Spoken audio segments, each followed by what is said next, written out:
And so the next question, part of this, which it's kind of interesting that you asked this, Fred, because we covered this, our very own Dedia, master link builder, was at our live event, Pofu Live 2019 in Denver just recently, and he was talking about doing something similar that you're asking about, which is adding Q&A, questions and answers, into a doc within your drive stack, and just linking back to the source, but not actually hyperlinking, just putting like the text-based link. So you're providing citation, but so you're citing the source, right? So you're providing attribution, but you're not hyperlinking back. I would say that should be okay, provided you're not copying, if you're just copying snippets like what is shown in the Google search results for the Q&A section. So when you search for a question in Google and it brings up that featured snippet, which is a Q&A box, right? And it's got the drop downs, and you click the drop down, and then it shows the full question and then a short answer and a link back to the source where it's pulling that answer from, that question and answer from. You can embed that, or, kind of copy and paste that into a Google Doc or something like that. And then still link, as long as you're not expanding by going to the actual destination URL and copying more of the content, it's just a snippet. So it falls under the same rules of curating content would be on a blog post, in that if you're just highlighting, reusing, republishing a short snippet from somebody else's content, and then you're providing attribution, citing the source, then it should be okay. Now, some publishers will still eventually, sometimes they may find it and they may request that you unpublish it. But as far as it being a copyright infringement, as long as it's just a small snippet and you're citing the source, it should never be an issue. Although, like I said, out of courtesy, if anybody ever were to contact you and say, please take this down or unpublish this, then, I would recommend that you just do it to avoid any sort of, some sort of stupid battle that could ensue. Although, again, I don't think there's anything wrong with it legally, because you are citing the source and it falls within specific parameters of the DMC Act, right? Or the Digital whatever Copyright Act. So I would just, encourage you not to go any further than what is shown in the snippets, in the featured snippets within Google search.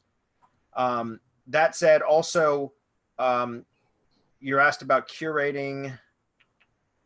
Is curating a lot of content about a topic, putting it inside the drive stack, then pointing links to your money site the correct way to push relevancy for your money site? Again, yes, you can do that.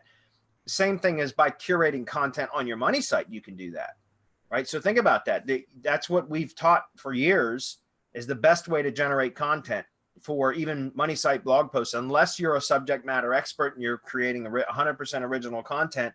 The problem with that is, even as a subject matter expert, sometimes you run out of ideas.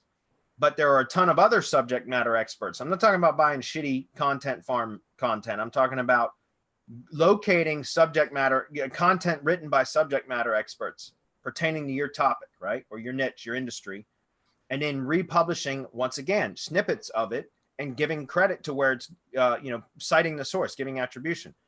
And in the case of curating on a blog, your money site blog, we always recommend hyperlinking to the source and just using no follow external links. That's what I've always done.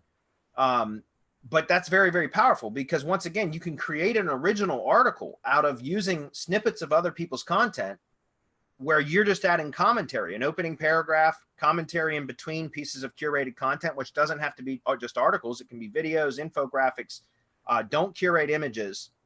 Please don't do that. You can, that's a no-no, but you can curate infographics, videos, MP3s, so audio files, other articles. You can curate all that kind of stuff, and it helps because it allows you to be able to produce content very quickly and inexpensively. And you can even train a virtual assistant, somebody that's not a subject matter expert, how to locate good content and compile it in a logical fashion, and then just add commentary. So in other words, you can come up with a topic for a blog post, find supporting articles, or even differing opinion articles, right? So that you can do a compare and contrast, or pros and cons, or argue both sides of a topic in a particular curated article, if that makes sense.